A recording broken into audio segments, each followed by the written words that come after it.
Hello student, इस video में हम लोग अवतल दर्पण में f=r/2 सेट करेंगे। तो बगल में फिगर बना हुआ है। एक अवतल दर्पण में ये प्रधान अक्ष है या मुख्य अक्ष से कहते हैं। इसका ये बिंदु P हो जाता है और एक प्रधान अक्ष के समांतर एक प्रकाश की किरणें आती है और दर्पण से टकराने के बाद मुख्य फोकस से होकर गुजर जाती हैं। और एक अभिलंब होता है जो वक्रता केंद्र से होकर गुजरता है। तो इस अभिलंब से ये आपतित किरणें, जो किरणें आ रही है, आपतित किरणें और अभिलंब के बीच का कोण I कहलाता है।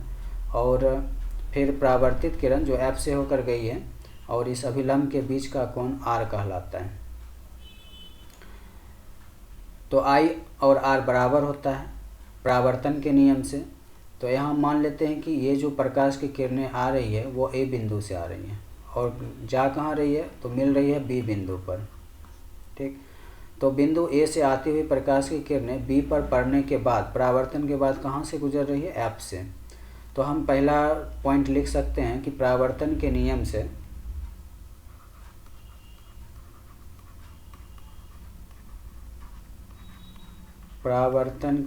से तो ये जो I है उसका नाम हम दे सकते हैं कोण A, B और C।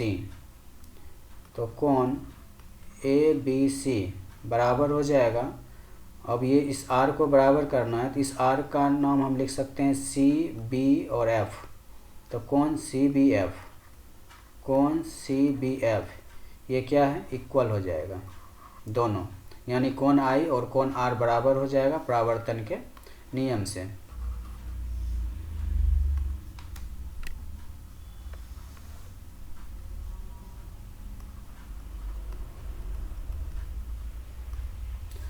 अब हम जानते हैं कि जब दो समांतर रेखाओं को कोई तिर्यक छेदी रेखा काटती है तो उसके अंतः एकांतर कोण बराबर होते हैं। तो ये कोण और ये कोण अंदर में स्थित और एकांतर यानी कोना कोनी जो कोण होता है, एकांतर कोण, वो आपस में बराबर होते हैं। तो यहाँ देख रहे हैं कि ए जो है वो इस बिंदु A से समांतर किरणें आ रही है और B पर पड़ने के बाद, इस बिंदु पर पड़ने के बाद F से होकर गुजरती है। और एक ये जो लाइन है, ये क्या है, एक ये लाइन जो है वो वक्रता केंद्र है, वक्रता केंद्र से होकर गुजरती है, यानी ये अभिलंब है, ये अभिलंब है। तो इस तरह का यहाँ पर बन रहा है। तो दो समांतर लाइन है, एक ये है और एक ये लाइन है, और ये मान लेते हैं एक तिर्यक छेदी रेखा काट रही है। तो एकांतर कोण जो होगा, ये कोण और ये आपस में, ये कोण आपस में क्या होंगे, तो बराबर होंगे। तो यहाँ पर पुनः हम लिखेंगे कोण ABC बराबर कोण, ये कोण हो गया ABC, और इस कोण को दिखाना है तो हम दिखाएंगे BC और F। यहाँ पर F है, ये F है, तो BCF ये इक्वल हो गया। इससे समीकरण 2 कहेंगे और यहाँ लिख देंगे एकांतर कोण से, एकांतर कोण से। अब समीकरण 1 और 2 से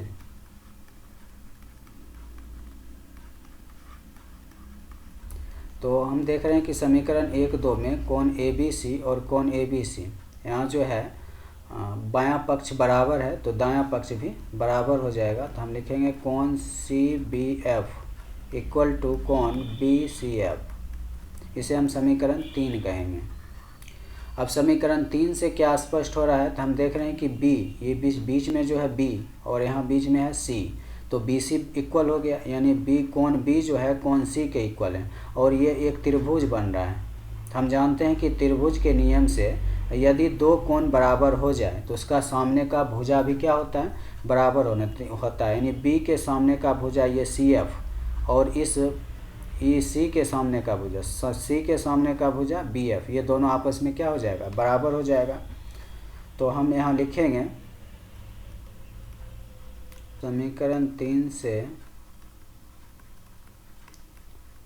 स्पष्ट है कि त्रिभुज BCF एक समद्विबाहु त्रिभुज है।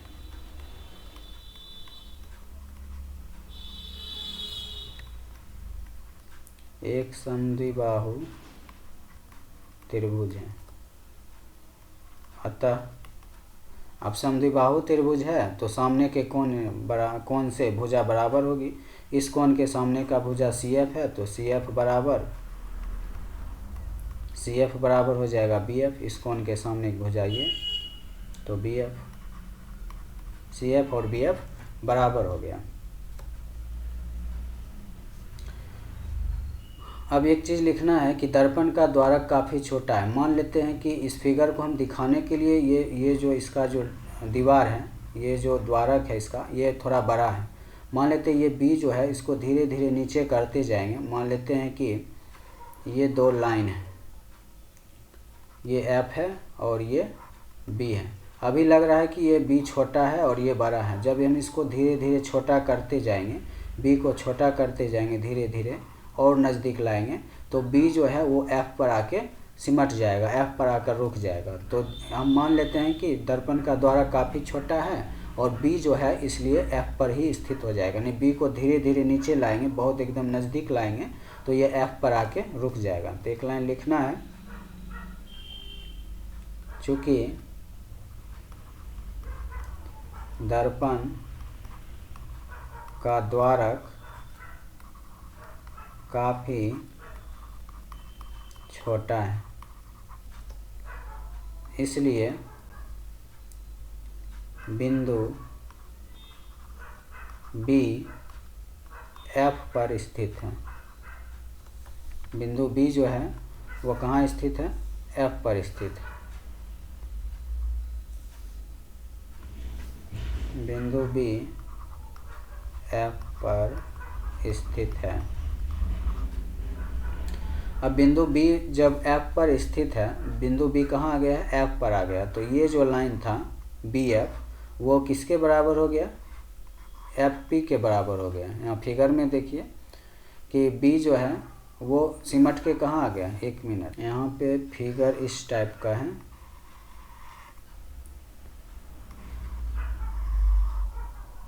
ये F है, ये A है और ये B है और यहाँ पर बिंदु P ध्रुव है। तो B जब धीरे धीरे आके यहाँ P पे आ जाएगा तो ये जो लाइन है वो धीरे धीरे आके कहाँ मिल जाएगा? FP पर ही आके उसी के ऊपर संरेख हो जाएगा, संपाती हो जाएगा। तो यानी जब ये जो लाइन था, ये P, ये F और ये B, ये धीरे धीरे इसी पे आ जाएगा। मतलब हम कह सकते हैं कि BF जो है वो PF के बराबर है। इसलिए हम कह सकते हैं अतः BF जो है वो किसके बराबर है? PF के बराबर है। अब हम लेंगे इसमें एक CP, जो CP है यहाँ से लेकर यहाँ तक, ये P है और ये फोकस से होकर गई और ये अभिलंब है C। तो ये CP जो है P से लेकर C तक की दूरी, P से लेकर C तक की दूरी को हम कहेंगे PC। और PC जो है वो दो भाग से मिलकर बना है। एक इतना दूर का भाग है FC या CP कहें, CF कहें या फिर FC कहें, और प्लस एक भाग बना है इतना दूर मिलके PF। तो दो चीज़ मिल के बना है PF।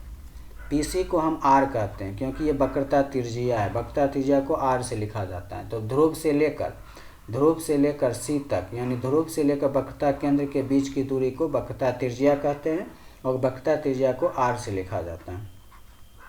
और FC किसके बराबर है?